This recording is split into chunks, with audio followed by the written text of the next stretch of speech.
There we go. Welcome back, everybody, to another episode of the Plays and Fades. What are we calling this thing? That's asked that last weekend, too. After the weigh-in show. Let's call it that. Back joined by beauty of a man here in Liam. Absolutely destroying Contender Series on Tuesday, and we're back to kill it on Friday. We have an early slate tomorrow with all the antics going on with Costa and Vettori, but I'm hyped. We have a good amount of fights. We got 14 overall and a lot to talk about. So how are we doing today, my friend? Doing pretty well today, my man. I would say that, this is one of the first times I've ever felt more confident about a slate from the Contender Series than I did about the slate for the UFC. I feel like there's a lot of tricky spots here. A lot of matchups that could go either way, depending on who shows up on the night. I think that this is a little bit of a tricky card. So I'm not going to get as exposed on this card as I have on some others, but I'm also interested to see where you line up on some of these. Maybe if we're cooking in the same kitchen, I'll end up taking some more plays. But right now, I'm keeping my action relatively limited and trying to snipe out some good spots where I think I can make some money. Well, there's definitely somewhere I would love for you to push me over the edge because I just can't get there, even though I feel like I should. So I have very limited action as well, but there's a lot of spots where I think I have a good read. So I'm excited to talk it out with you. Money to be made tomorrow. Shout out to everyone. Make sure you guys subscribe to the channel. We getting some likes in there. What's going on, Daz? How we doing today? And yeah, let's have some fun with it. It's Friday night. We got 14 fights to go over, so get comfy, sit down, and in less than 15 hours the fights will be on? No, I can't do math at all. Less than 18 hours the fights will be on. So, hey, we got some fights coming up soon. I just posted my DFS video, so after this, you guys can stay here for a bit. After this, make sure to check out the DFS video. I got a ton of plays I like this week, and I'm going to have a ton of action on DFS side no matter what. So let's get right into it. The first fight of the night, and first off, I'm going to have a few hard times pronouncing names tonight, but we got Jonathan Martinez, 13-4, facing Zavad Lasishvili. I think I did that okay, right? Lasishvili? Sure. And let's just call him Zavad. Zavad is 12-0, fighting out of Georgia, making his UFC debut on very, very short notice. But may I say, this guy's got an impressive background. He looks really good. He looks like one of those typical hype train Georgian prospects. We've heard some very good things from other people, other UFC fighters about him. And he looks like he's got some good skills to do some damage to this division. What are your thoughts on this one? Yeah, man. I think historically it's not a safe look to back, UFC newcomers as a favorite, just overall based on the data. But that being said, I think stylistically there was a lot to like about this guy on tape. He's very good at catching kicks and knees, which honestly, it's like the difference maker in the Huber fight. What I noticed is he's very thoughtful. He's patient. He waits. And when somebody, goes to get inside and strike, in like a convicted way, he takes a snatch single, a pretty low risk opportunity. So I think that he might actually have the style to challenge Martinez here. If he becomes the money line underdog, which it looks like it's creeping towards that all week, then I could potentially be tempted on a play. But because he's at the favorite tag, I'm probably going to end up passing here. But I do think, I favor him to win just ever so slightly in the spot. Well, you know me. I had my biggest bets ever on Murad Filashvili. I love my Georgian fighters, and I love their relentlessness too. And he looks like he fits that. I know we haven't had the same test in terms of level of competition and all that, but I think he's got some good skills here. The one thing I got to look at too was I was trying to do my DFS video all week and they just wouldn't release the price tags on him. So I finally saw it this morning and it opened up at minus 160 for Zavad.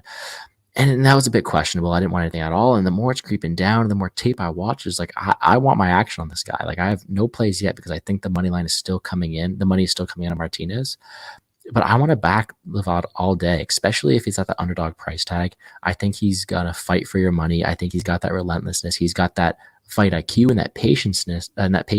But patience. What is going on today? But I think that it's all him. I expect a lot of takedowns and a really good score on DraftKings. And honestly, if money keeps coming in, I will have a multiple unit play on him tomorrow. So I'm aiming for around minus 115. I know it's a bit generous. I know there's some places where it is already minus 115 if I'm not mistaken. But right now my book's got minus 135 on all three of them. So if only Canada had more opportunities to bet, I'd have one locked up already. But instead, I'll see where the line movement goes. I'll be refreshing throughout the night. Speaking of refreshing too, I know that this live stream will probably go to the start of NBA. And if you've been following my channel, I've been doing a bunch of NBA. We are on fire to start the year. So I need to make sure that I don't miss any player updates. So if any of you guys see if Embiid's playing or not, just let me know in the chat. That'd be great. Anyways, let's move it right along. Glad to see we're on the same page. I know that if the money keeps coming to Martinez, we'll probably both have a shot on it tomorrow. All right. We now have one of... I may be wrong with this one, but isn't it the only fight in the UFC with a losing record in Randa Marcos? 10-11-1, facing Livan Souza with 14-3 record. I mean, oof. When I broke down this fight, I have one thing written down right here. It just says, "Do not bet Randa Marcos." I can't do it. I mean, she's a Canadian girl. I think she has some decent skills, but she's sort of a big tendency to just have low fight IQ. She got DQ'd her last time out, which it was a bit questionable. I mean, I did have money on her, so maybe a bit biased. I know she did something she shouldn't have, but it didn't look like it should have ended the fight. I don't know. I'm not going to get into that. I do think Marcos is the side if you want to bet it here. I just can't trust her. What are your thoughts on this one? Yeah, I think ultimately it's going to be a pass for me. I had leaned towards the Marcos side because you were getting the plus money figure. But like you said, the fight IQ is really bad.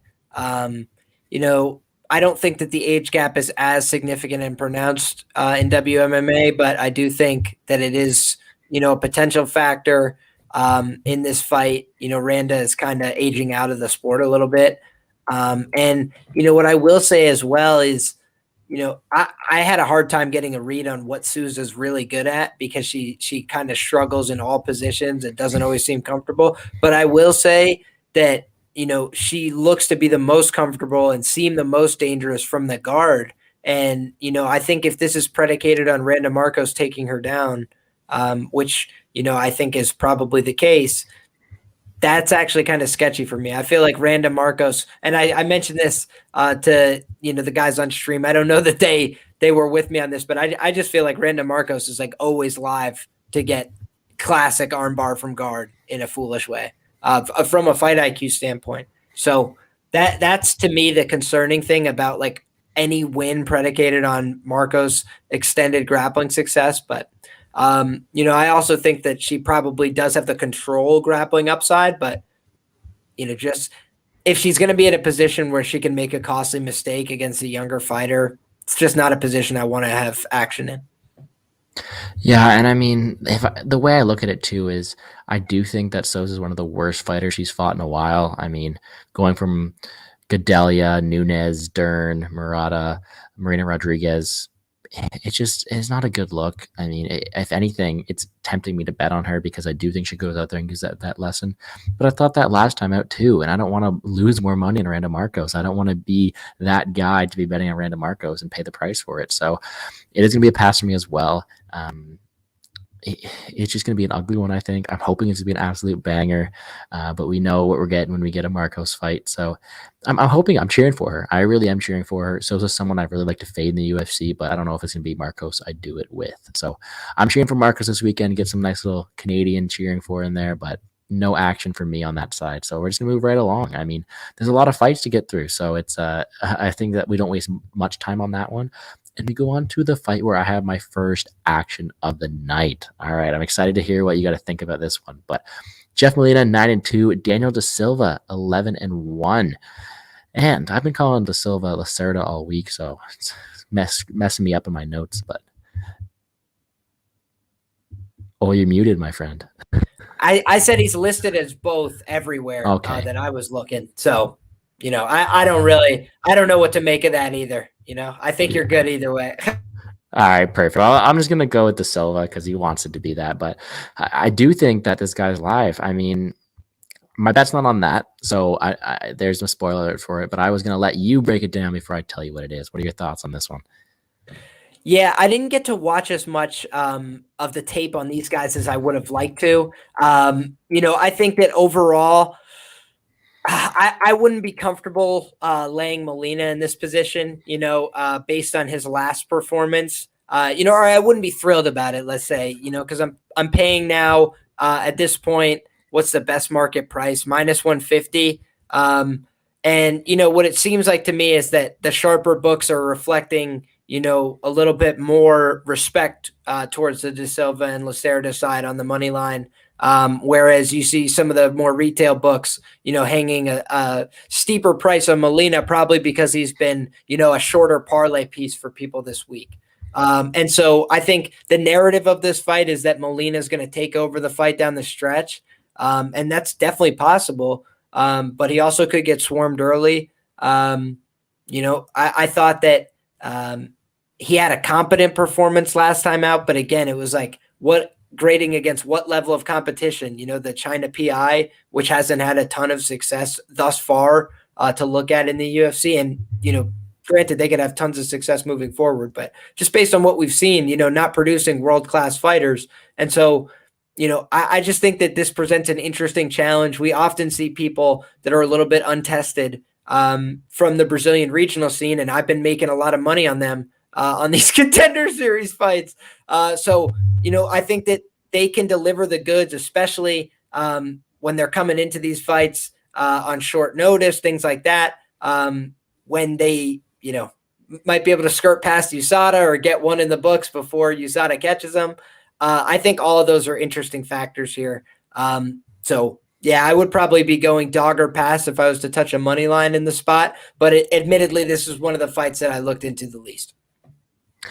Well, I'll tell you this for a fact. I mean, all weekend or all week, sorry, I've been seeing a lot of stuff about, De Silva is first round or bust. I mean, he hasn't faced a good level of competition, and whereas the way I see it is, his level of competition isn't that much worse than Molina's. I mean, Molina's has fought, like, other than that last fight in the UFC. I mean, he had that fighting Contender Series, but then he's facing guys who are 9-17, 3-7, 0-1, losing to guys who are never fought in the UFC before. Like, it's not a good look on Molina either way. So it's tough for me to go on that narrative that Molina is so much better than De Silva based on level of experience, because I don't think that level of experience is that big.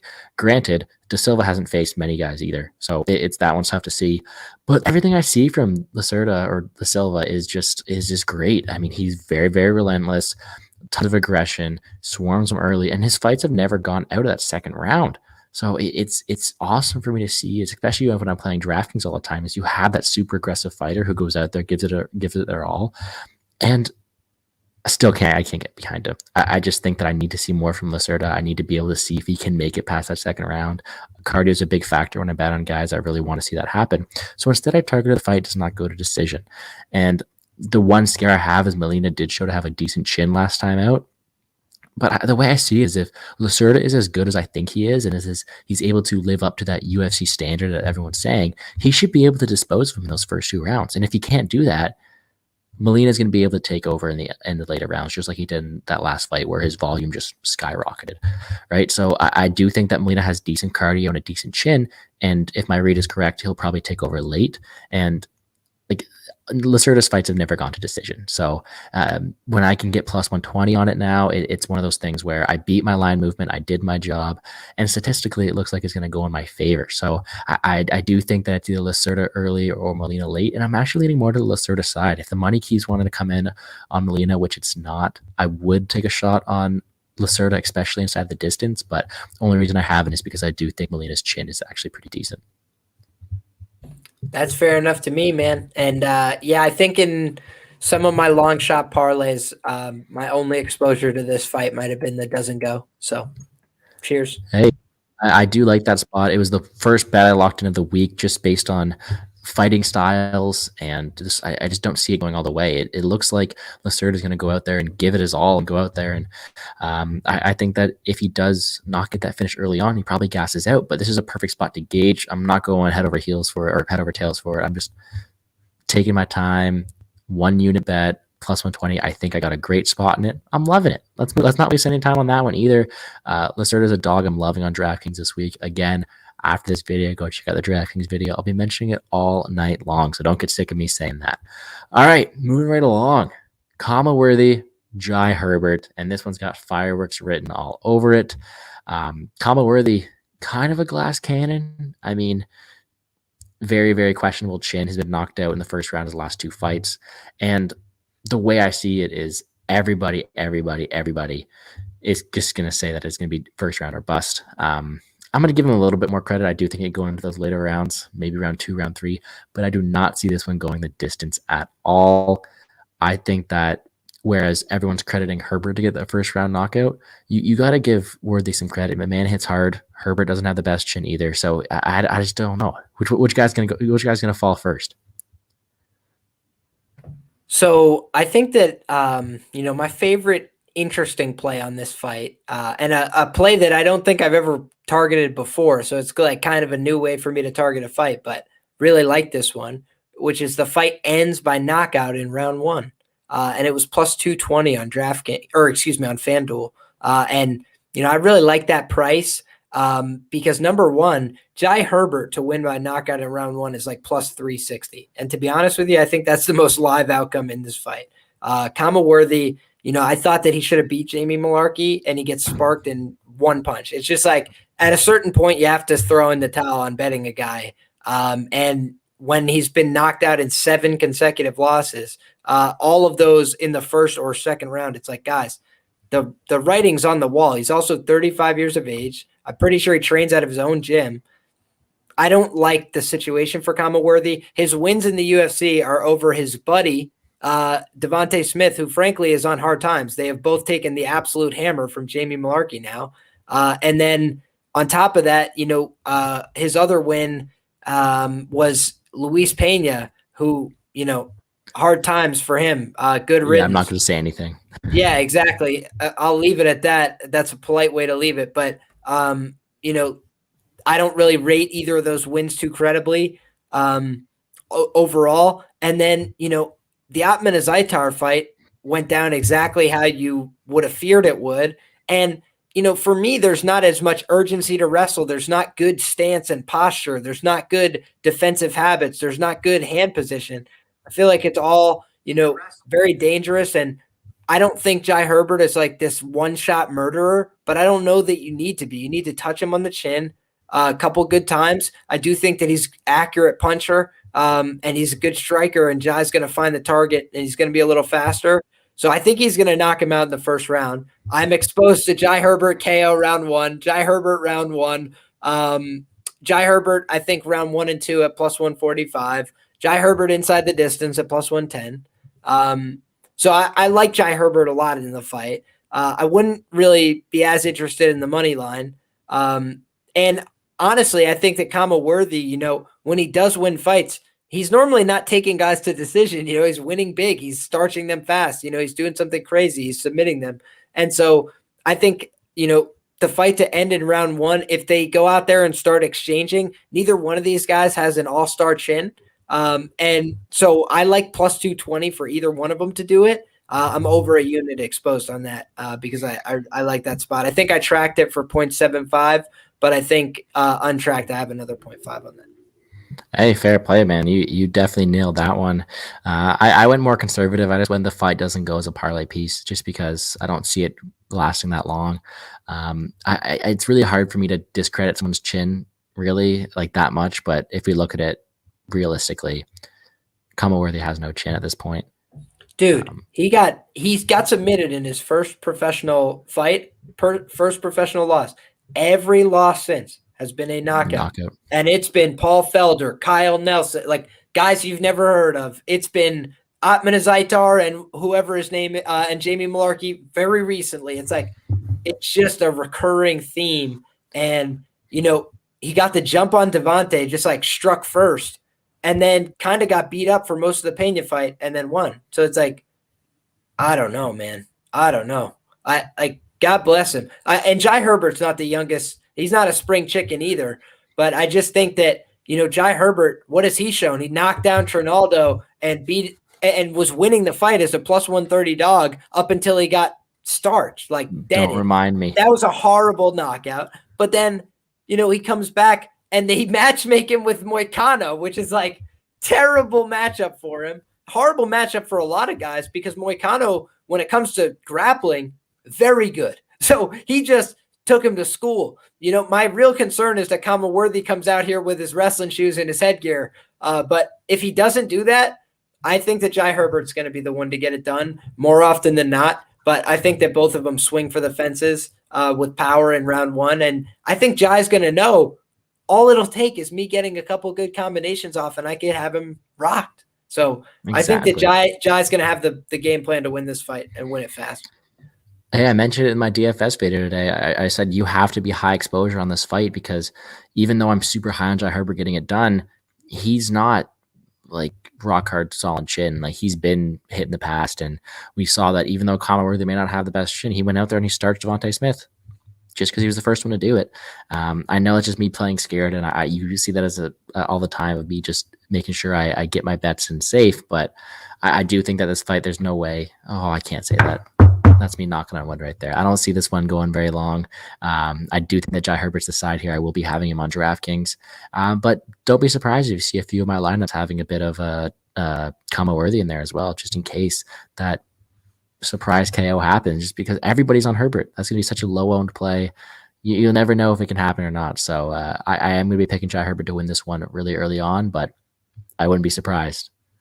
All right. Are you sure everybody's on Herbert? I don't know. Most people that I've seen. He's minus 175, but I don't know. Everybody I've seen, and like the whole DraftKings community too, it's always like, oh, you got to play this guy because of this. It's one of these plays where high ownership, right? And I do my MMA Ironman every single week. So I'm trying to see like, what do you think people are going to be all over? And my prediction models got the high ownership for Herbert here. So I guess the line doesn't really reflect it, but I do think a lot of people are going to be on him. Oh, well. All right. That one's going to be an absolute banger. I'm really looking forward to that one. Like I said, I'm playing it safe, but if you do want to have action on it, I think the only way you bet either of them is by knockout or inside the distance. So I am going to pick Jai Herbert to win it. All right. Moving right along to one that I've kind of struggled with this week, and this is one where maybe I need you to push me over the edge if you want to tell me what side you're on eventually. But Laureano Staropoli, 9-4, Jamie Pickett, 11-6, and I don't know. It's one of these ones where you have Staropoli, who hasn't shown the best fight IQ, has been controlled in several areas, but then you got those huge anthropomorphic advantages for a guy, Jamie Pickett, who just got memed on by the Beverly Hills Ninja, and so Jamie Pickett hasn't had the best luck in the UFC. Tayfon Nchikwi, Jordan Wright. Like, I don't know. What's up? Microphone, you're muted, my friend. I wanted to say, sorry about that, boss. My man Daz in the chat was saying fight ends by TKO, 1U. And I was seeing that fight ends by TKO is minus 175. And guys, 5 of Worthy's losses are inside of 2 minutes. 5 of them. That means that, if you think that the fight's going to end inside the distance, more often or even by KO or TKO, more often than not, it's going to end in that very first round. Statistically speaking, for the UFC and in Worthy's losses and in his wins. So I'm just thinking, you might want to expand your value. Put a quarter unit on the ends by TKO in round 1 if you have access to FanDuel plus 220. Just saying. Hey, and I'm pretty sure my boy Dion, who messages me for those Hail Mary parlays, is listening here. If you want a Hail Mary, Pickett round 1 is probably one of the ones I'm going to. We'll go over our Hail Marys at the end. I know you have one. I know I got one too. But Jamie Pickett finish round 1 is definitely on there. All right. Jamie Pickett. Sorry. No. I other one. I got messed up. Oh, No. Where am I? The previous fight. Herbert. Yeah. Whoa, I got confused there. No, we're talking about Jamie Pickett now. I'm not betting on Jamie Pickett to win round 1. I'll tell you that for a fact. I was going to say, I was like, interesting. No, that would be some good odds, though, if you want to get that crazy. No, Jai Herbert round 1 is what I mean. Apologize for the inconvenience. But no, moving right along, Jamie Pickett, Laureano Staropoli.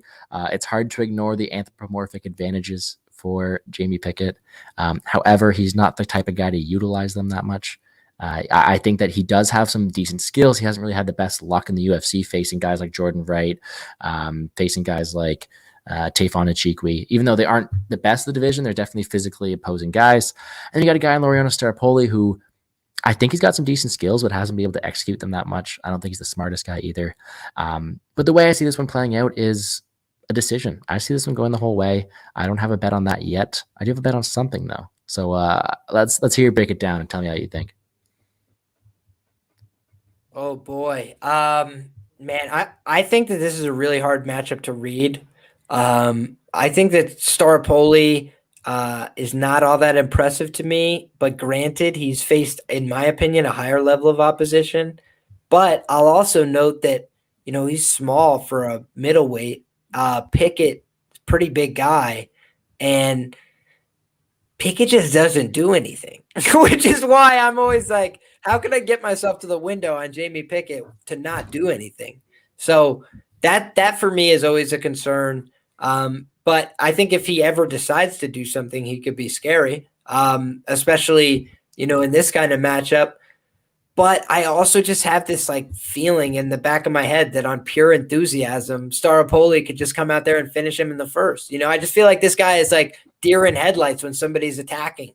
I don't know what's going on with him. Just feel like he's not doing a lot in his fights, letting the fights pass him by.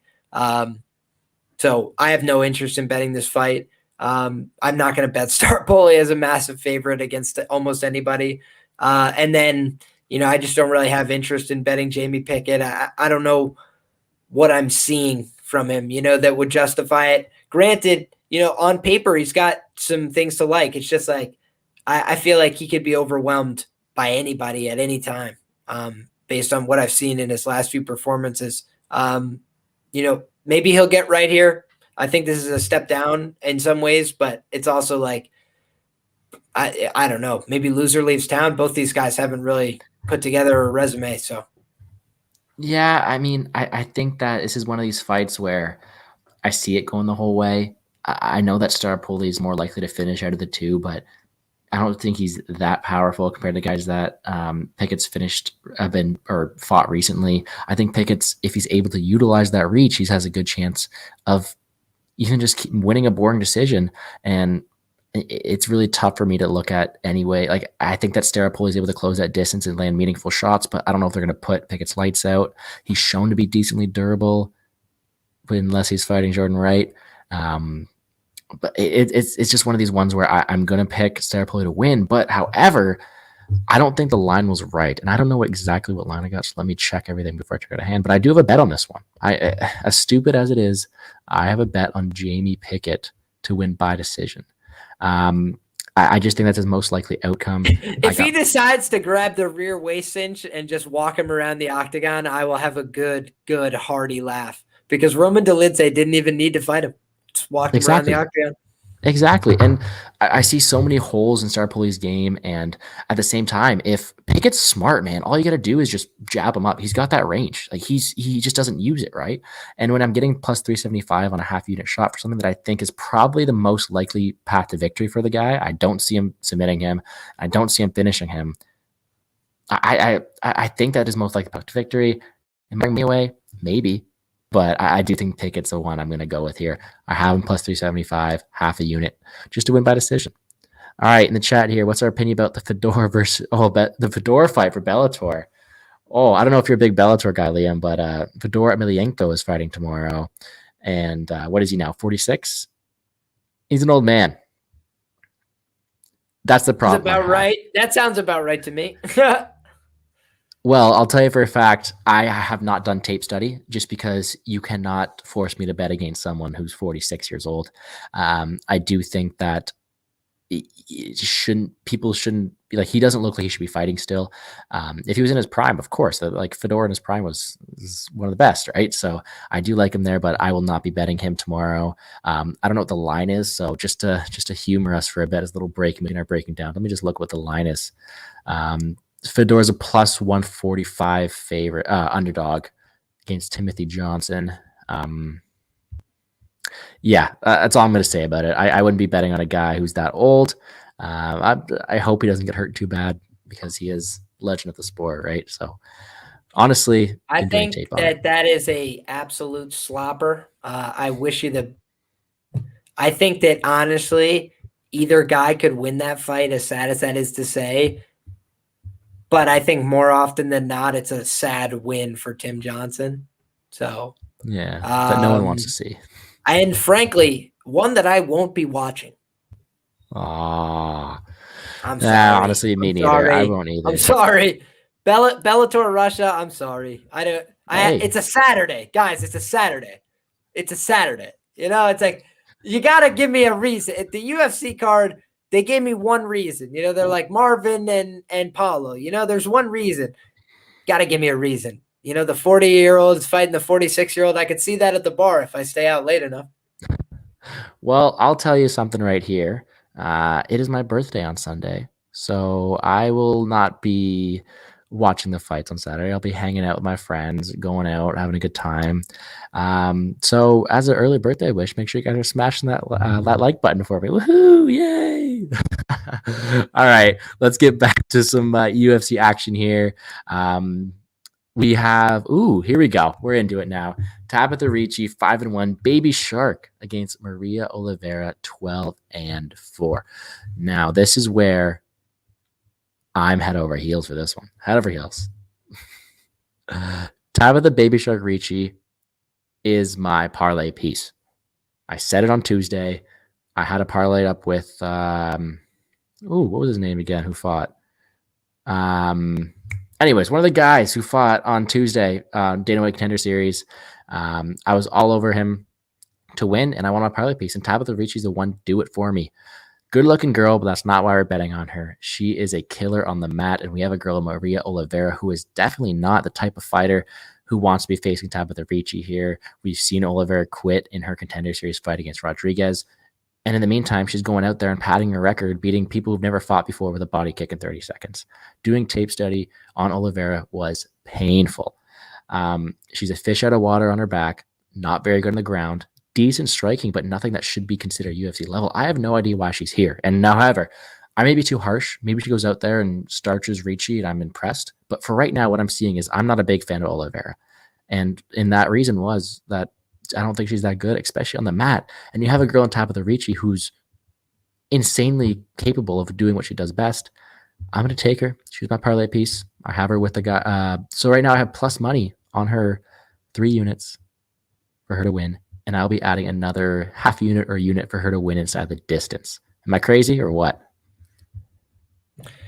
I don't think you're crazy. What I would also say is I'm not going to be going to the inside the distance realm here, though I think it's a live outcome, certainly. I just I don't want to bank on that, given some of the unknowns here. I think she's only had 6 professional fights or something. That's normally just a little bit spooky for me to make a big investment in.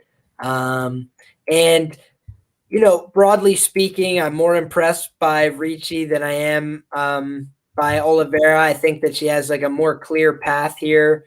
I think plus 250 to win by sub is, the most likely outcome here.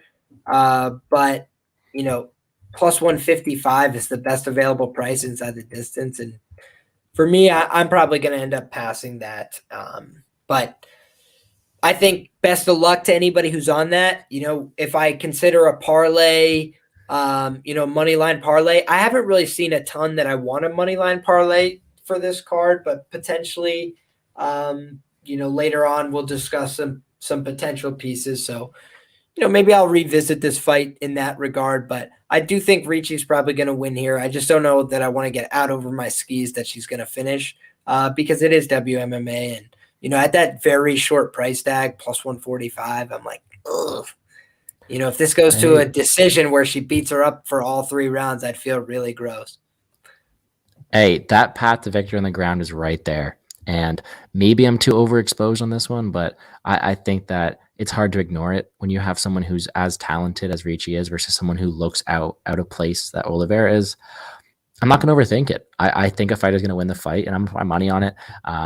Considering I already have 3 units on her, I don't want to sprinkle too much on her to finish at the distance. So maybe, again, Dion, if you're listening, that's another Hail Mary parlay leg I'm going to have, is going to be Ricci to finish the fight. Probably by sub. I do like the sub as the most likely outcome here. Like I said in my DFS video, though, everybody, after this video, check out my DFS video. Ricci's going to be one of my core plays. I think that she has a very good chance of finishing this one. I do think she has a high floor, too. So, but yeah, I mean, people are talking about her only having 6 fights, like you mentioned. But if you look at the people that Oliveira is fighting, she might as well have 6 fights as well. Do you see her last win? Yeah. Is that the 30-second body kick one? Yeah. Do you see that one? Not only did she win in 30 seconds, but it wasn't like it was a convincing win too. Like it was just happened. So, all right, I'm with Daz. Let's go, Baby Shark. I'm all over Tabitha Ricci this week. All right, moving right along. This one's fun. This one I saw Tajik Bey, the GOAT himself. Go check out his t-shirts. But I saw he was all over Onama in this fight here. Mason Jones is 10-1. David Onama 8-0, making his UFC debut on 4 days' notice. Mason Jones, absolute stud. Should be 11-1. He should have won that last time out against Alan Patrick. Alan Patrick ran this time, so. Yeah, I know. He was a parlay piece, actually. I was all ready to go all in on Jones, Ricci, boom. But no, he's out, and now we have Onama, who looks to be a decently talented guy on tape. I can't get the best read on him, though, so I'm excited to see what you got to say. I want to bet Jones. I really do. But I have no money on it yet. I'm waiting to see what you have to say, and I'm excited to hear it. What are your thoughts on it? Yeah, man. I think that this is a tricky one to break down because I think first and foremost, Mason Jones is like as good as advertised. He's like a very good fighter. Backed Mike Davis with some conviction against him, but even that was a little bit closer than I would have liked it to play out as a Mike Davis backer. With that being said, I thought that Mike Davis did win the fight, and I thought that it was his hardware. He's a massive lightweight, and I feel like he's also super technical. So like really awesome hardware, not bad cardio, super technical. He beat the hell out of Mason Jones. And we learned that Mason Jones is super durable. He has no quit in him whatsoever. Tough as shit. Just kept coming forward, kept swinging, wanted more the whole time. And Mike Davis, I think, talked about after the fact. He's like, dude, I beat the hell out of that guy for a really long time, really hard. And he just nothing like that starts to break you mentally when you're just like beating on somebody and they feel nothing and give you no reactions and keep coming forward. So that's for me the concern here. You know, I think Onama's got pretty good offense, but how good is he at setting up the offense? How good is he at getting back on offense if somebody starts beating on him a little bit? Those are kind of my questions. But what I will say is, you know, if you're rushing to the window to lay minus 500 and minus 600 here on Mason Jones, excuse me. Bless you. There you go. Thank you, good sir. If you're doing that, I feel like you're going to end up, you know, being scared during the first round of this fight, certainly, because you know Onama, he's going to have it beaten out of him, folks. Like, I don't think he's ever lost a fight, so it's like the guy's riding a wave of great confidence. And on top, or am I speaking out of turn here? He's undefeated, right? 8-0. Yeah, and I believe is an amateur as well. So like pretty extensive win streak coming into the fight. Wasn't you know, somebody I had my eye on, but trains with good fighters. You know, for me, that's just not a guy that I want to line up in front of. Now, is he on short notice? Yes. Is he fighting a guy who's complete nails? Yes. But it's just the price, man. It's the price. If you want to back, you know, Jones inside the distance here, if you think that he's going to break this kid down late or something, you know, I don't know, man. I feel like you need to shorten this price if you want to play him somehow. But it just feels a little bit steep to me. That's all. I do think that Mason Jones should roll here. He is that good. Like, he should be fighting top 15 guys in the division. You know, the best bet that I never cashed was Mason Jones to win inside the distance at plus 110 against Alan Patrick. Absolutely disgusting. But life goes on, right? And I just think that they kind of substituted in the line from the Alan Patrick fight. But that line was not the line the first time. It was minus 300 or something. And then it was based on the fact that he just beat Alan Patrick's ass. So, like, yeah, he was going to beat Alan's ass again, but this isn't Alan.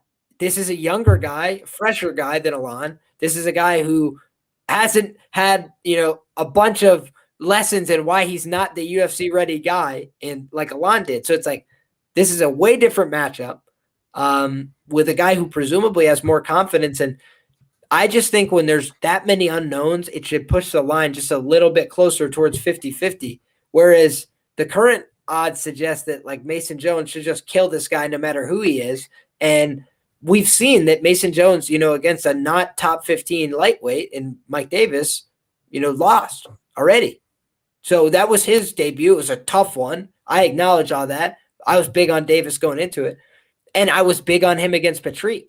But you got to go matchup by matchup here. This isn't the same matchup, and I think it's tougher. So I don't know why the line is exactly the same.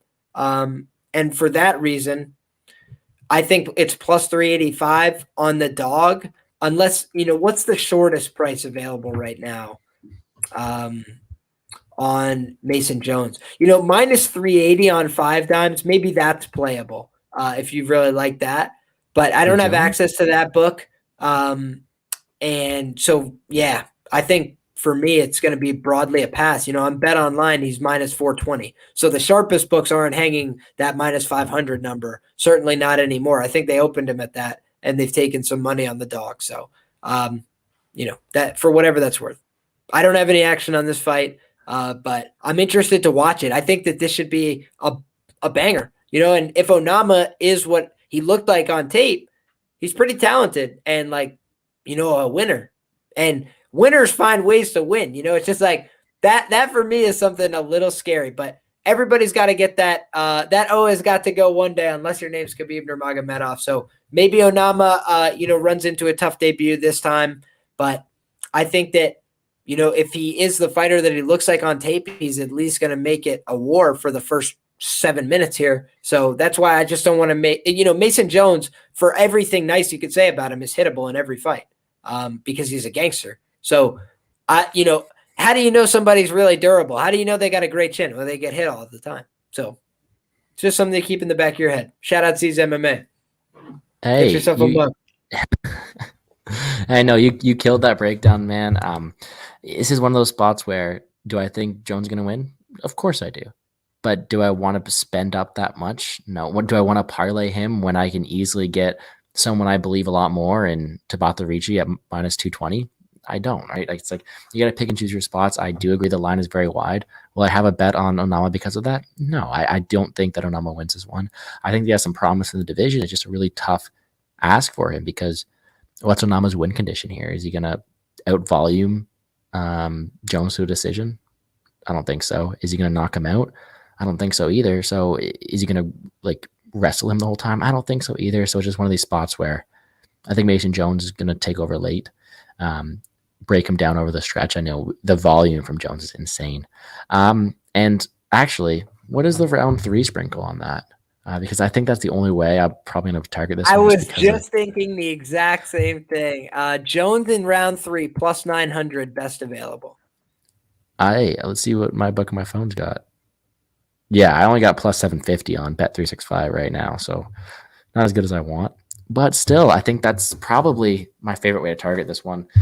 Who is it? Is it Narco does that over 300, plus 300 show? That's correct, and that will be on later tonight. So it's the Lambo go check Plays that out, guys. podcast. Go check that one out. That's always a lot of fun. I think that if I had to steal his idea and make a play on this one, it would probably be that round 3 sprinkle.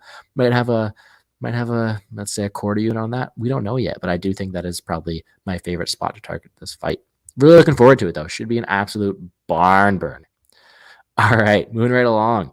Jun Young Park 13-4 versus Gregory Rodriguez 10-3. All the Obama memes I see about Rodriguez really make me laugh, man. Hey, what is it? This is a joke. Obama on steroids. Oh, they match up pretty well. I've made a good amount of money betting Park against what was it? Phillips or no? Yeah, huge against Phillips and huge against Tafon his last time out. So if I'm not mistaken, And I do think that Park is a smart fighter, a lot of really good abilities, but he's facing Guy Rodriguez, who I just can't get a read on. He fought Dusko his last time out, and I was like 3 units deep, and the fight doesn't go to decision, and that one broke my heart. I just think that Rodriguez is a tough one for me to read. I might just sit back and watch how it goes on this one because I am a fan of Park, but he's not perfect. I mean, he can be put on his back, he can be submitted, he can have troubles throwing. I mean, in a fight against Tafon, I'm going to take that all day because Tafon likes to knock people out, and he was going to knock out Park. It's just tough for me to see because Rodriguez has shown me so many different looks, and this is one where I'm just going to pass, I think. What are your thoughts on this one? This is my only money line play that I have locked in so far. And I played Gregory Rodriguez in the spot. My concerns would be, potentially just the pace and the craft getting to him a little bit down the stretch. But the hardware is phenomenal on the Rodriguez side. The guy's built like a house. He's massive in terms of his frame for the division. And, it's remarkable that he makes weight every time. So I think that overall, the loss to, Jordan Williams obviously looks bad. Outside of that, pretty good fighter, man. And honestly looked way better, much improved against Dusko. Showed a lot of layers to the game. And I think that, in this matchup, I feel like Jun Young Park has been bailing himself out with the wrestling at times. And he does a great job of that. And I think that that's dangerous in this matchup. We've never seen Rodriguez taken down in the UFC as best as I can recall. And I think that his first martial art was Brazilian Jiu-Jitsu. So, we've seen that Jun Young Park has been submitted. You mentioned that. I think that that's a live outcome if he's relying on his grappling a ton in this spot. And I think that overall, he's got a decent enough, very functional, crafty boxing game. He's pretty crisp with it, but he doesn't have a tremendous amount of power. I rate the finishing ability much more on the Rodriguez side here.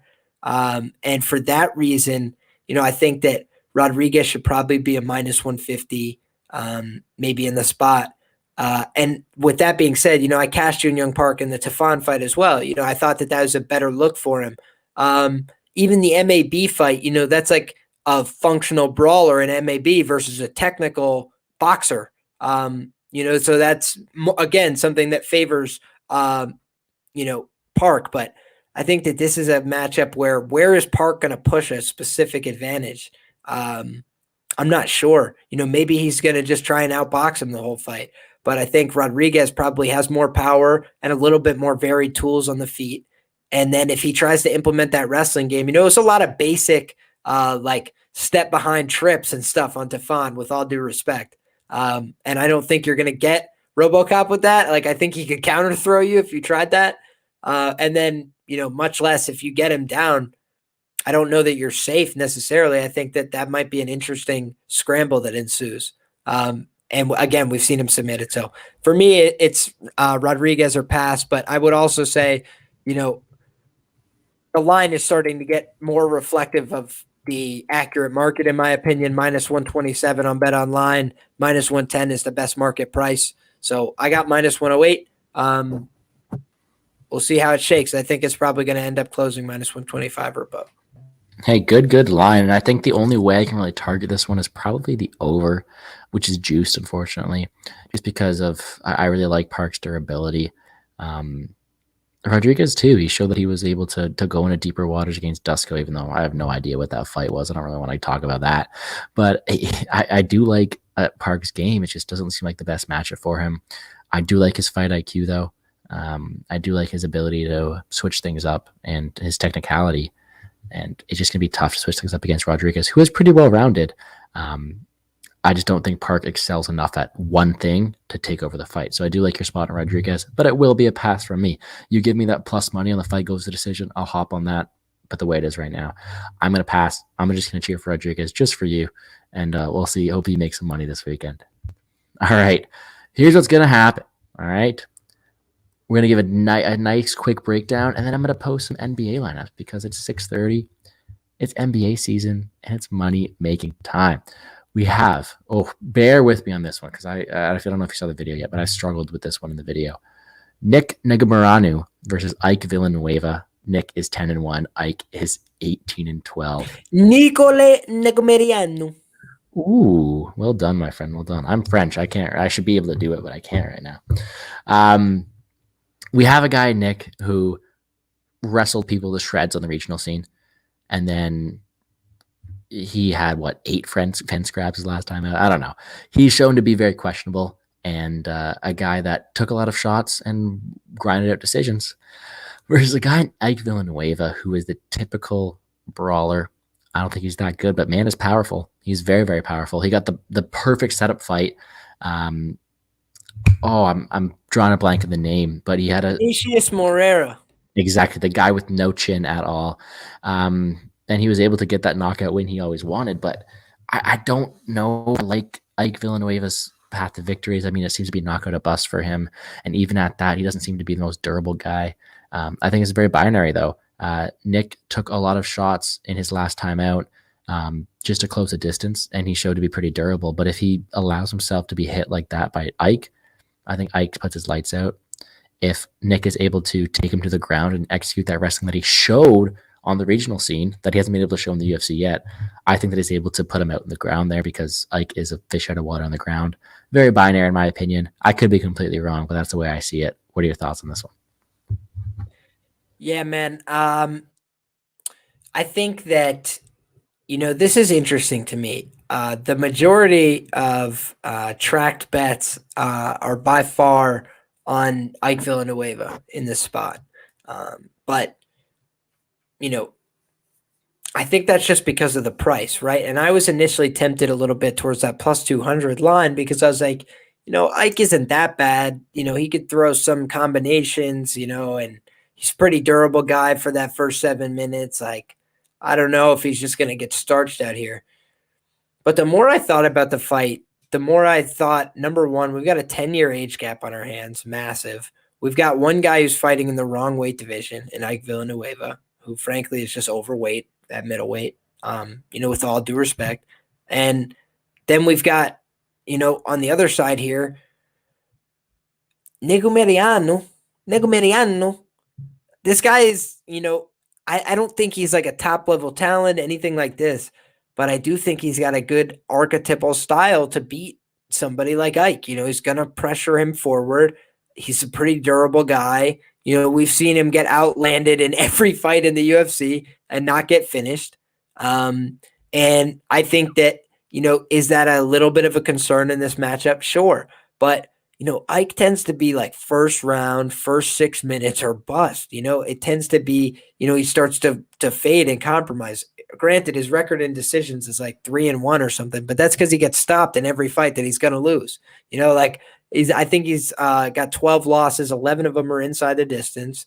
Been knocked out 6 times, 3 of his last 4 fights or 5 fights. I can't remember, but just like really bad, scary patterns. He's 37. So the chances he gets dinked on the chin and hurt in this matchup are high, even though Negomerianu doesn't have a ton of power. He's the younger guy. He's going to move a little bit faster in all likelihood.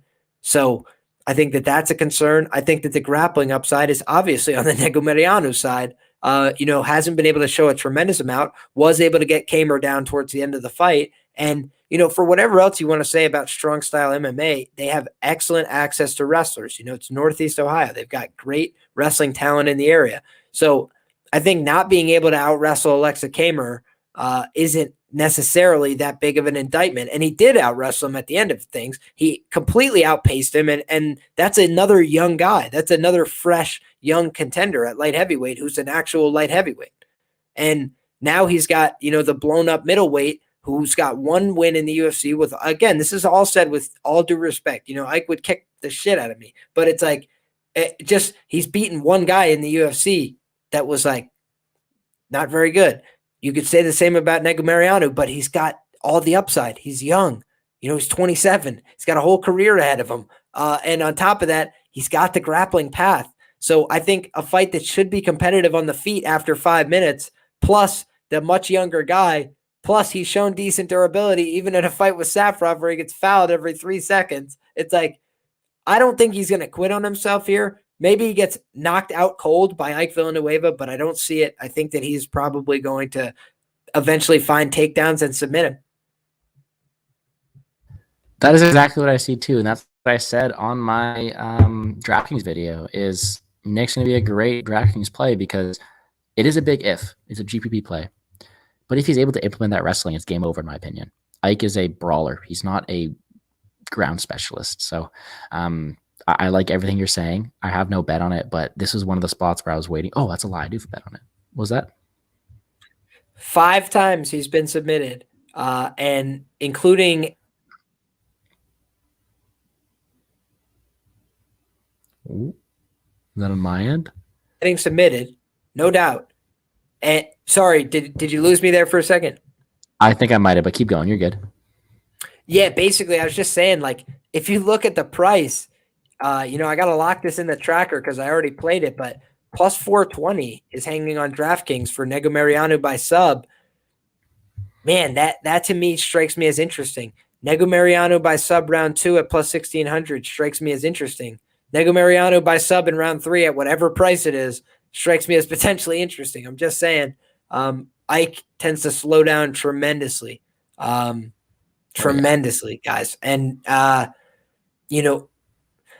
granted, I think it was Ozzy made the great point on the Ozzy and Martian show, which is, like essential listening. They're very sharp guys. If you guys haven't listened, check it out. But, just to mention, he talked about the fact that Pragnio was punching the body very well. I don't think Negomoranu is some genius, I don't know that he's necessarily going to exploit that, but I think if he's pushing a grappling game, a clinch push against the fence game on Ike, that will have the same effect. So that's ultimately why I ended up on the side, but I just wanted to clarify that. Perfect, man. I love it. I did mention in my video, I do think that Nick's able to finish him, but does go to the ground. At the same time, not playing the money line either. I said the side, not playing the money line, just the prop. To win by sub, and then long shot parlays. I got the sub round 2. And then you look at Ike, and if there's one thing that he's got, is that he's got power, and that's what you're going to expect. Is he's a powerful and tough guy, but with all due respect to Ike, I love the guy. He's a great guy, but he doesn't belong in the UFC. He has a lot of flaws. So I do what I always do, and I get scared, and I take the easy way out. But I do have the fight doesn't go to decision.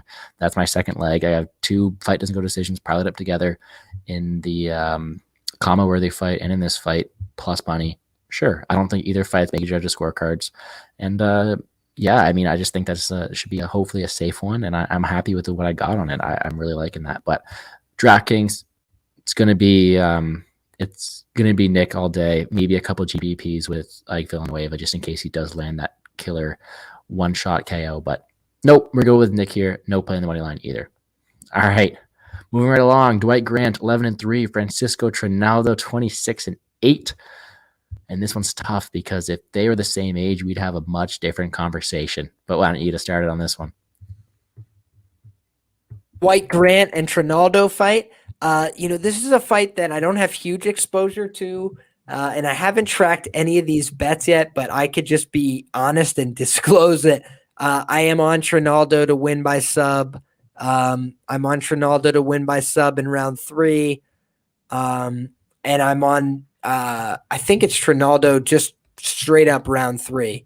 But I think that ultimately I feel so much less confident in these bets, having seen, the size disparity between the 2 gentlemen at weigh-ins, where Dwight Grant looks massive compared to Trinaldo, which is what was scaring me in my initial read of this fight, because you also have a guy who's 43 years of age, who could get dinked on the chin at any point.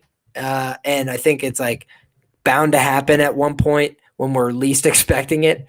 But ultimately, Dwight Grant just seems like he could be talked out of the fight pretty early, and forced to evade. I think he tires in his fights. Trinaldo, for all his flaws or whatever you want to say in old age, still winning fights in round 3 against Jai Herbert. The guy is just pretty darn durable and consistent. And I think ultimately here, if he gets stung on the feet by Dwight Grant, which is very possible, I think he's going to do the right thing and take him down. And I think he probably has upside on the feet and on the ground in the spot. But at 43 years of age, I'm not going to back him on the money line. I think I have less than 0.4 units of total exposure. But I targeted plus 4,200 Trinaldo sub 3, plus 1,000 Trinaldo sub, and plus 1,400 Trinaldo round 3. There you go, man. And with that, I've just posted my NBA lineup, so I apologize for letting you take over, but I appreciate that. I mean, it's money-making season. We got to win all these bets so we can bet even more on Tabata Ricci this weekend. Is that right?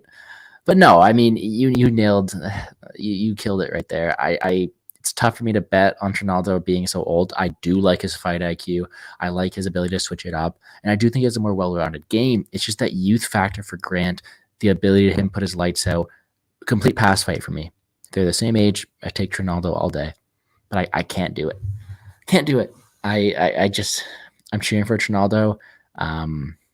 Same reason I'm not going to bet Fedor though. As if this was 10 years ago, of course we know who's going to win. Age is so important. I don't really want to step in front of it. I'm not the biggest fan of Dwight Grant. So if I was going to bet Trinaldo, this would probably be the spot. It's just not one where I really want to get in the way of it. And when there's so many other spots I like on the card that I haven't pulled the trigger on, I don't really want to throw my money away, especially when I'm working so hard to make these NBA lineups, right? All right. I say don't waste any more time on that one. We're on 4 fights remaining, and this is one. This is the one fight I've been waiting to hear your opinion all day. Alex Caceres, 18-12. Sungwon Choi, 10-3. I'm all over Choi. I think he knocks him out. Is that KO line too wide? I do not know what the KO line is, so let me check the KO line to give you a more accurate view of my answer. I'm seeing Choi by KO TKO at plus 320. I would almost look towards Choi submission at that point. The club and sub. Tell me more. Choi by sub is plus 1,600. And, I just think it's kind of been steamed down, that KO line. I think it's one thing to knock out Julian Erosa, who's a little bit chinnier. I think it's another thing to knock out Alex Caceres. That being said, I do think Choi is probably just going to class him here. I think Choi is very, very good. Done underrating the guy. I think I bet Yusuf Zalal against him and was sadly mistaken. The guy is nails. And, I think that he's kind of had a pretty underrated run through the UFC now. He's been fighting pretty tough guys. Julian Erosa has been, a hurdle for other guys that they couldn't get past. Nate Landwehr looked great over the weekend, got smoked by him. It's like, Charles. So I don't.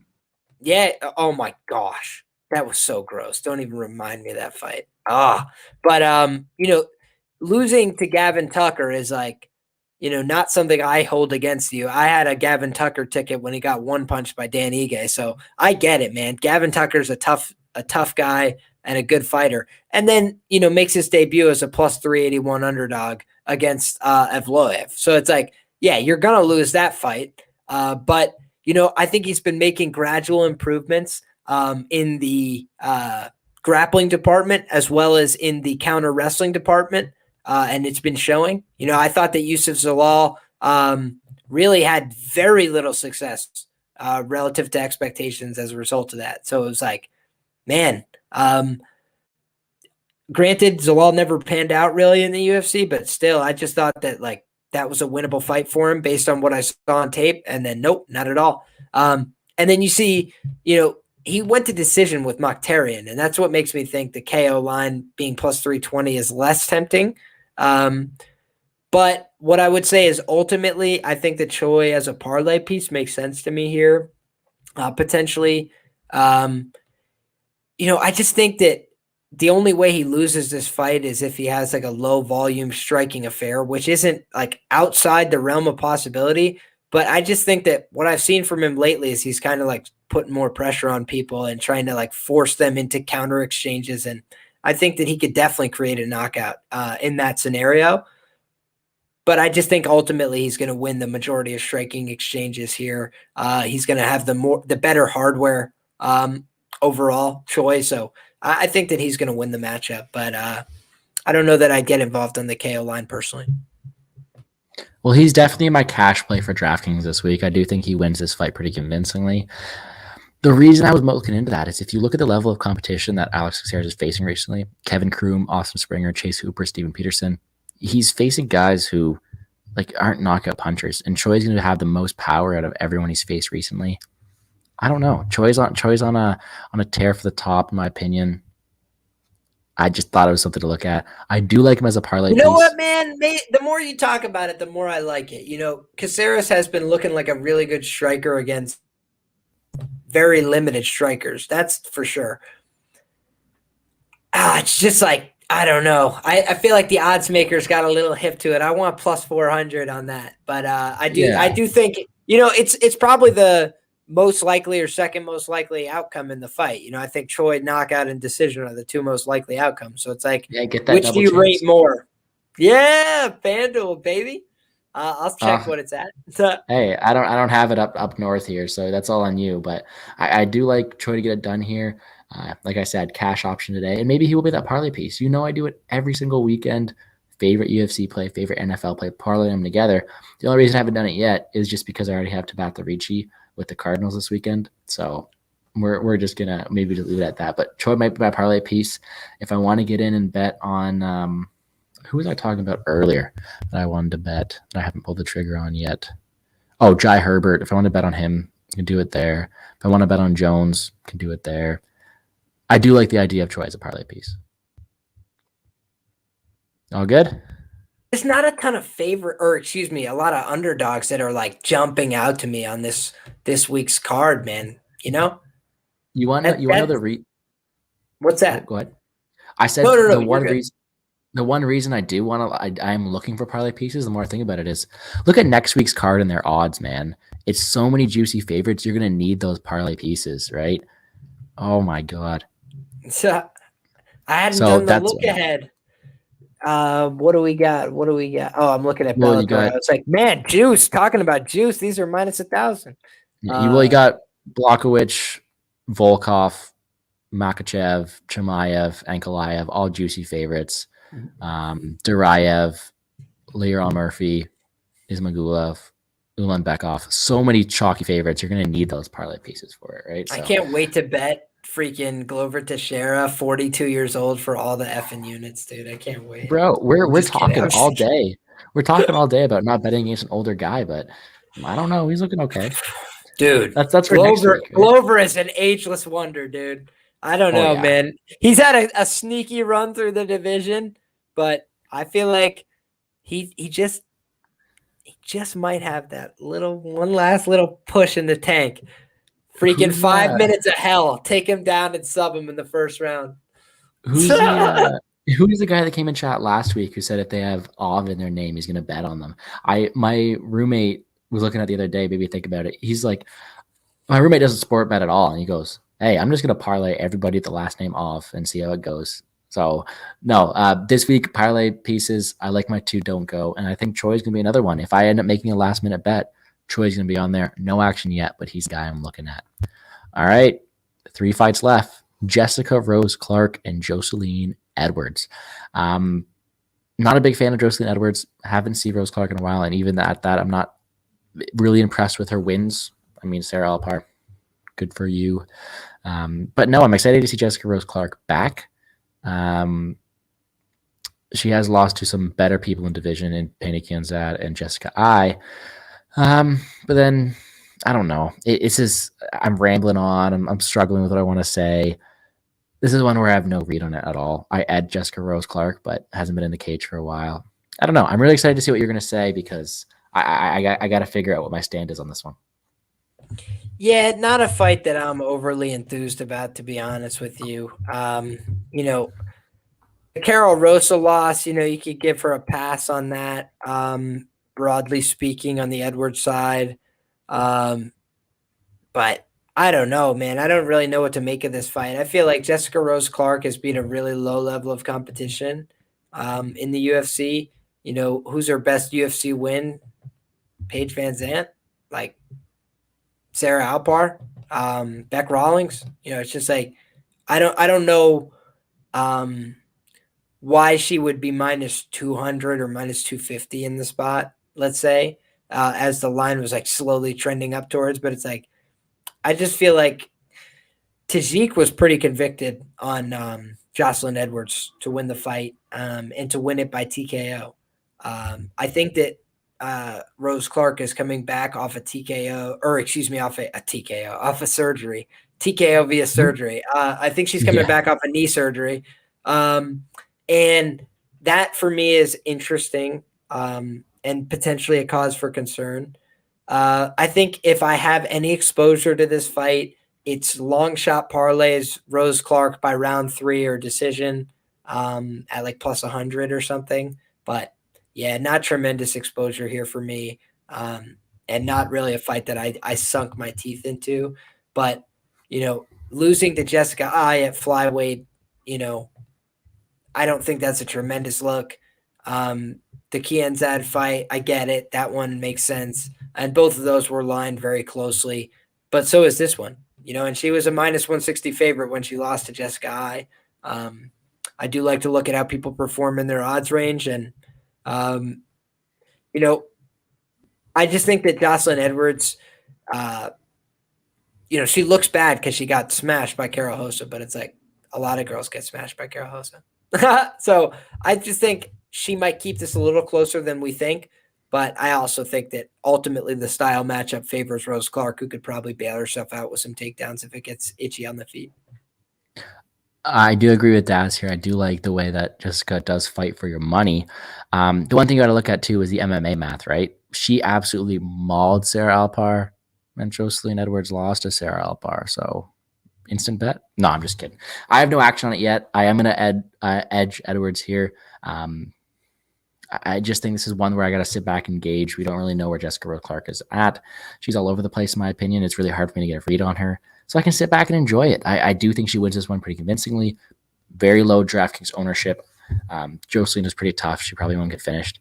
So very, very low ownership and betting side from this is one where I sit back, relax, and get ready for our co-main event. I mean, like I said, I'm just waiting for the main event here. I really want to know what you want to talk about it. But all right, we got Grant Dawson 17-1, Ricky Glenn 22-6-1. Grant Dawson was a little bit of a hype train for a while, but I'm not on that hype train all the way. However, I'm not a big fan of Ricky Glenn either. I mean, he came back, destroyed Joaquim Silva in the first round, and I know you don't play DraftKings, but that was I think the week after you had a bet on Silva. Oh, yeah, okay. Well, I know you don't play DraftKings, but there's a huge change where they added like a 25-point bonus if you won in the first minute. So that was one of the first times I saw it happen, and he went out there and destroyed him. And, of course, no one's going to roster Ricky Glenn coming off a 3-year layoff. So the people who did have him, boom, won a ton of money that week. So I don't know. I'm still recovering off that one, but I'm still not sold on Ricky Glenn. I mean, I'm looking to fade Grant Dawson, but this is not the guy I want to do it with. But at the same time, vet lesson, I don't know. I feel like I've said this the past 3 fights in a row, but I don't have a really solid read on this one either. It's just one of these ones where you expect Grant Dawson to go out there and act like the hype that everyone's giving him, but I don't want to count out Ricky Glenn. I mean, it's hard to count him out, especially after what happened last time. But I do think Dawson's able to go out there and win it pretty convincing. What about you? Yeah, man, I didn't take any action on the fight yet. I'll peruse the board here as I'm talking, but I think that ultimately Grant Dawson is the deserved favorite in the matchup. Based on what we know, Rick Glenn, I already admitted I had a bet against him his last time out against a worse fighter. So it's like I was willing to fade him against a worse fighter. But but I think it was at a shorter price tag by, a significant margin, right? So now we're talking about laying pretty significant juice, but we got Grant Dawson 6-0 in the UFC. And just not a comparable record. I think it's like 4-4 or something on the Rick Glenn side. So these are guys at probably different stages of their career overall, 5 years younger on the Grant Dawson side here. And so for me, this spells, Grant Dawson's probably going to get him down. And, Rick Glenn's a tough, durable guy, but where has he been exploited before? It's been on the ground. He's been taken down. He's been passed, he's been put in bad positions. He's been submitted before.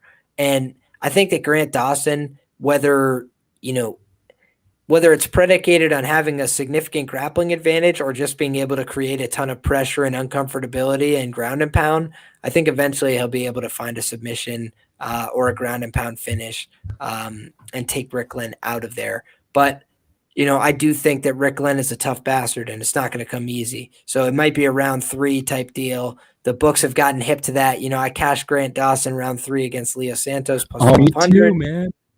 But that being said, I had Leo Santos, I think, on the money line at plus 175. And so, a fight that was like dicey going into round 3, I'm like, all right, not a bad bet, Liam. And then you hedge the right way. And then I'm like, no, I'm not going to get any money at all. I'm just going to look like a dummy.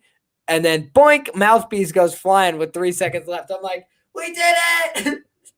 That was the that fight there. I don't know what it was. I'm not a fan of Santos' durability. We see him slow down in the past, and for some reason, I thought it was a good idea to put a full unit on him to win in round 3, just because I hate it. I hate his. Anyways, I thought I was like getting really mad at myself watching the fight. I'm like, why did I put a full unit on it? Yada yada yada. And then it cashed, and I'm like, I'm the smartest idiot you'll ever know. And it was a tough one, but yeah, I agree. I mean, if you look at the line, I know how tough Rick Glenn is, but that finish line is getting fight not to go the distance pretty tough. Pretty decent money. I'm not going to play it. I do think that that's probably the most likely outcome. Honestly, I could see Grant Dawson just grinding him out to a decision as well, considering how tough Glenn is. But the young guys always want to get those finishes, right? So it's tough. One of these spots where I'm just going to stay out of it completely. Grant Dawson will probably score really well on DraftKings as well. Control time, takedowns, probably a win.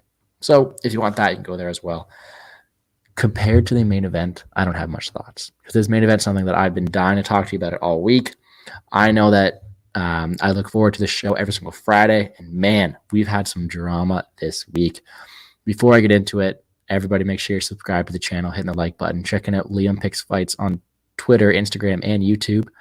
And yeah, I mean, we've been killing it so far, an hour, 17 minutes in. We've allocated some time to talk about this main event. We got any wine ready for this? I don't know. This is one of these ones where, oh yeah, perfect. Okay.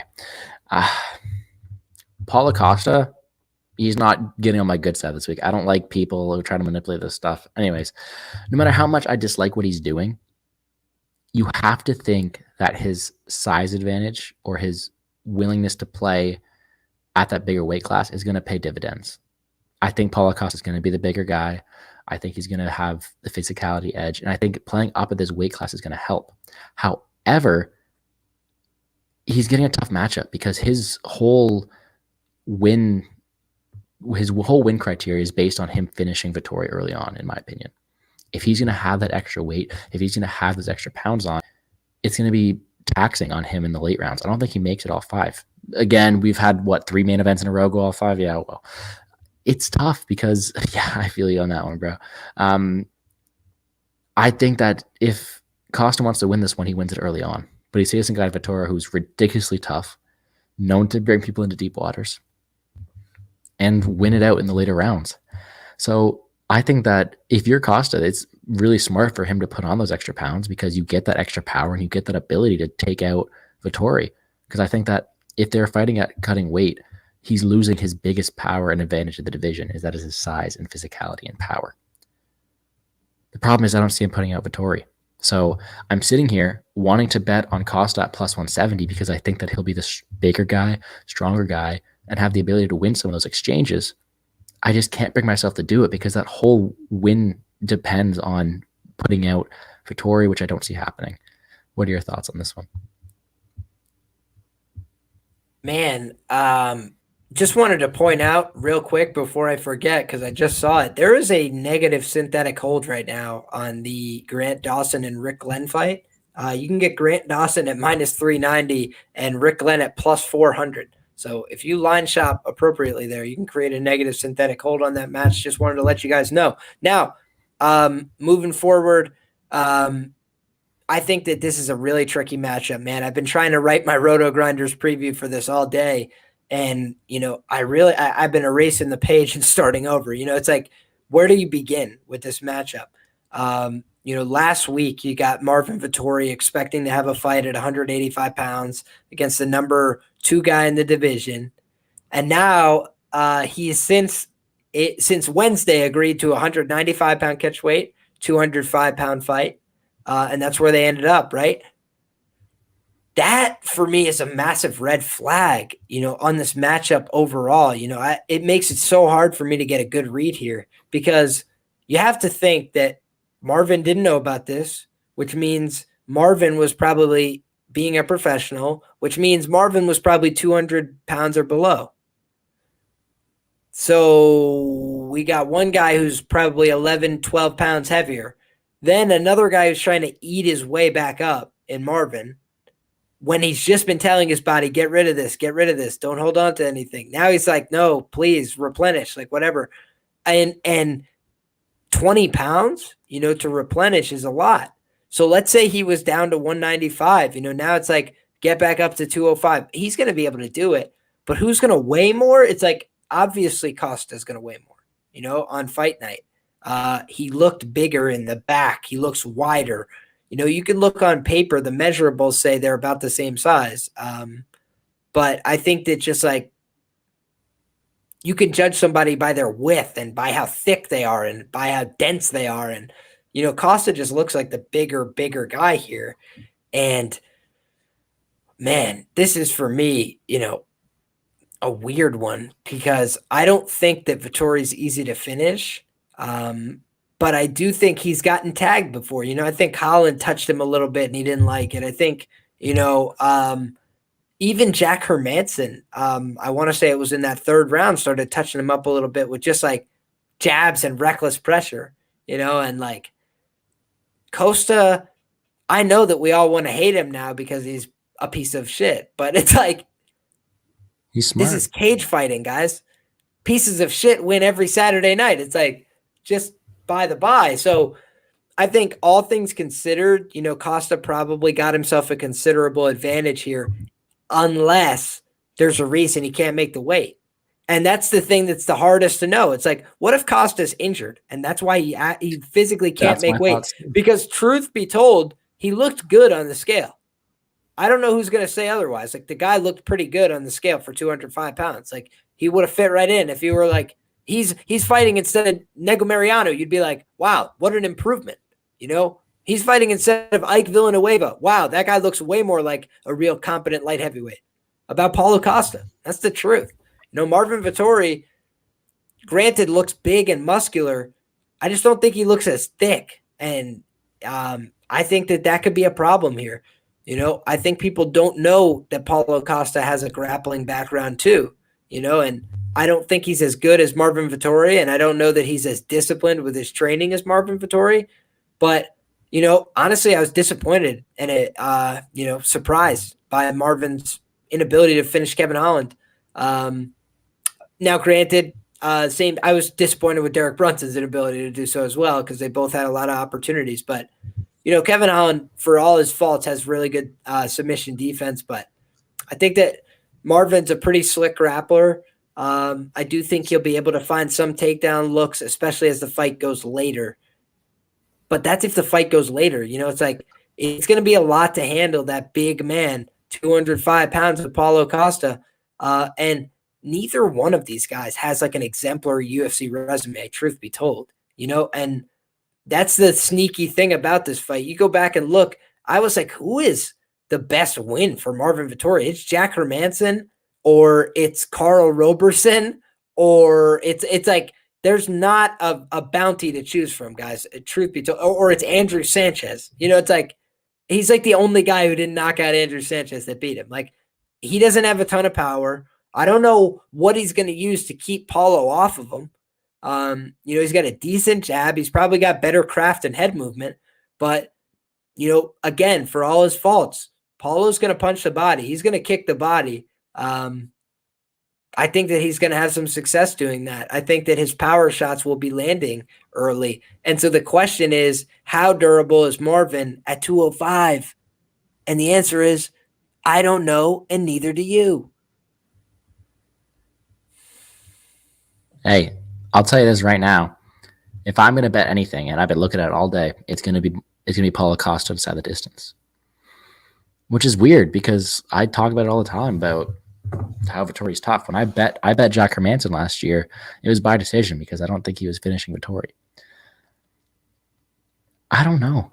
I've been stuck on this one all week. I don't like either guy that much.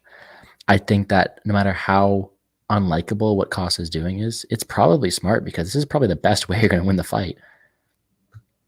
I think Paulo Costa is going to go out there. I couldn't agree more, dude. And that's the scariest part is, in addition, it taxes your cardio to make weight. Like, it hurts. You feel it. It sucks. You want to quit. You want to give up. It makes you have bad thoughts and feelings and stress.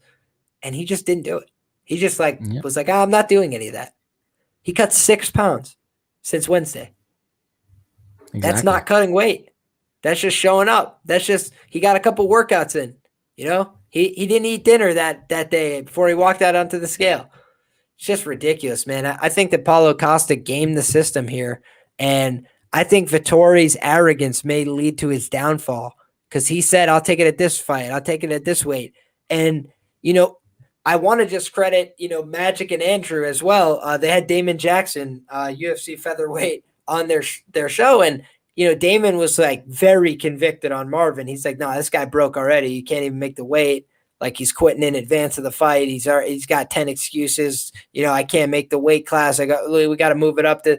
And I did think that that's an interesting way of thinking about it. Maybe that does give Marvin the confidence to just come forward, swing on this guy. And we have seen that Costa can be frozen by somebody. I do think Vettori, for the mistakes he makes, he feints decently when he's not fighting Israel. It's like, I think that the more craft and skill is probably on the Vettori side, but I'm just worried that this is a hardware mismatch that's been exacerbated by the weight change.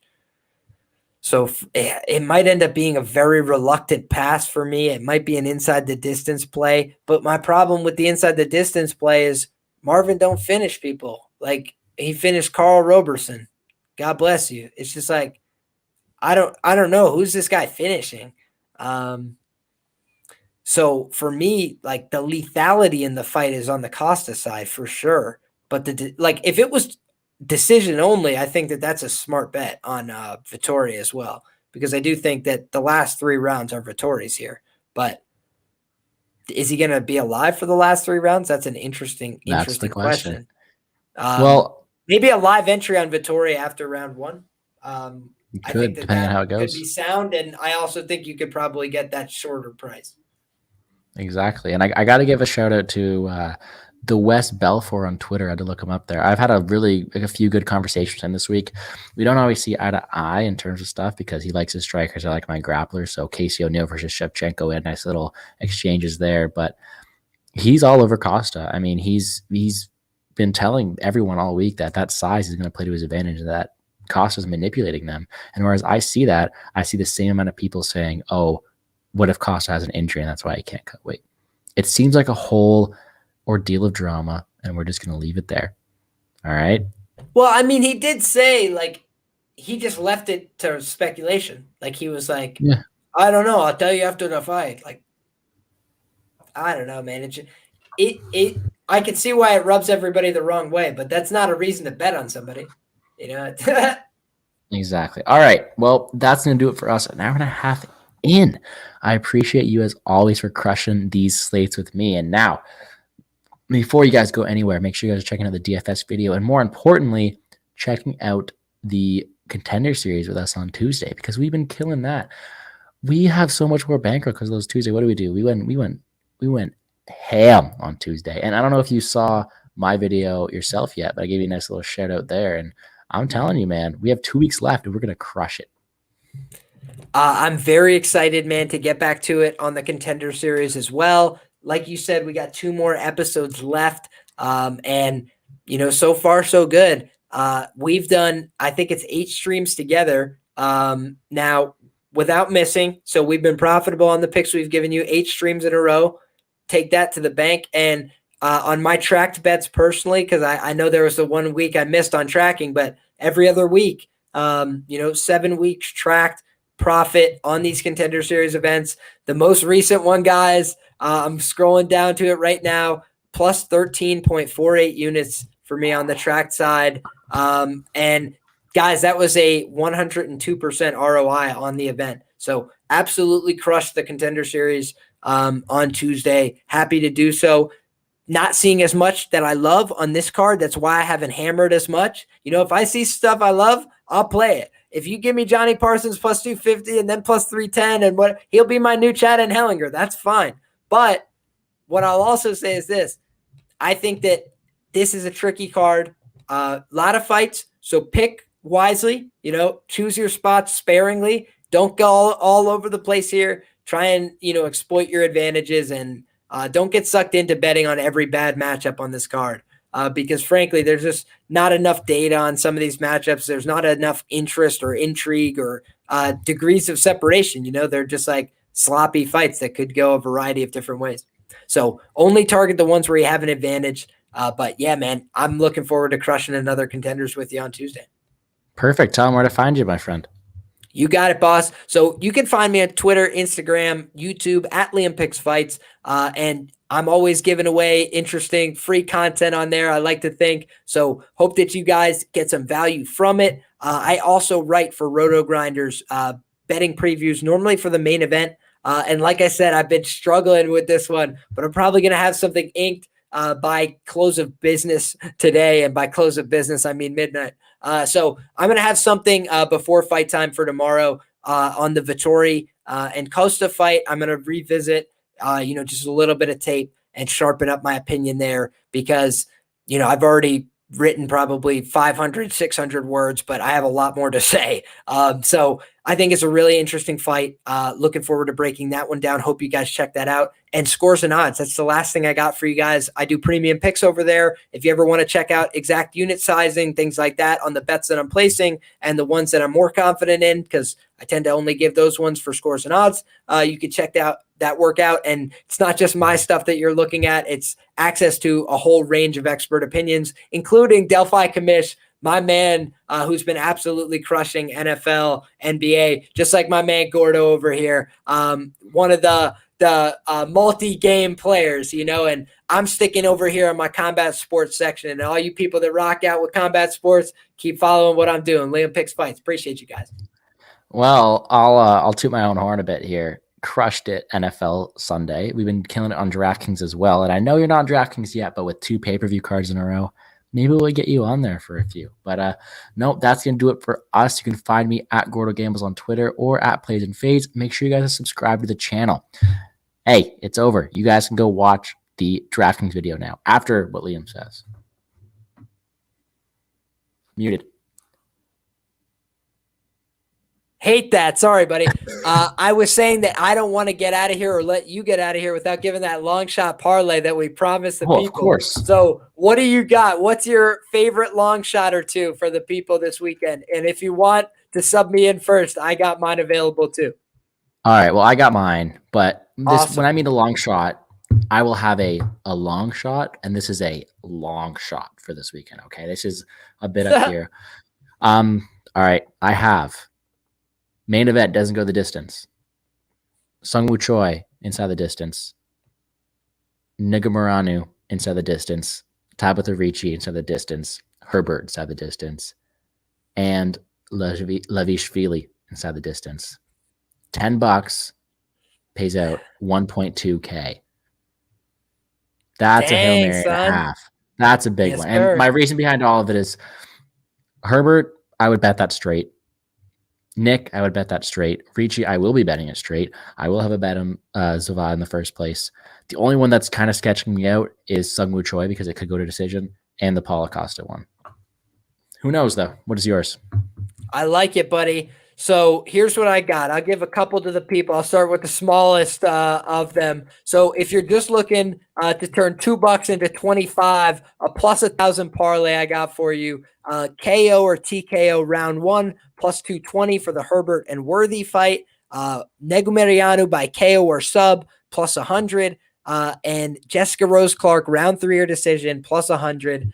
So that's my really short one for you. Then I've got plus 6,000, 340. And this is Herbert KO round 1, Negomoranu to win in round 2 at plus 600, and Jessica Rose Clark round 3 or decision at plus 100.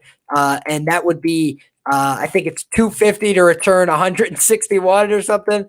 And then my last one that I'll leave you guys with, this is my favorite that I got. I've got Kayla Harrison minus 3,500. Jessica Rose Clark, round 3 or decision. Negomoranu, sub round 2 at plus 1,600. Herbert, round 1 at plus 300. Molina Lacerda doesn't go the distance at plus 104. And that's plus 28,000, folks. $2.50 to win 713 ducats. Negomoranu, let's get him out of there in round 2. What do you think? I'm loving it, man. And I appreciate you as always for coming on the show. Now you guys can go watch that DraftKings video. Leave a like on that one. Leave a like on this one. Make sure you guys are subscribed to the channel. We are posting stuff like this every single day. And NFL video should be out soon, hopefully, as well as NBA content every single day on my Twitter. Yeah, that's going to do it for us. Thank you guys for tuning in. Remember, early start time for the card tomorrow. Be watching one last card before the birthday and then killing it on Contender Series. So thank you guys for hanging out with us, and let's make some money. Peace, guys.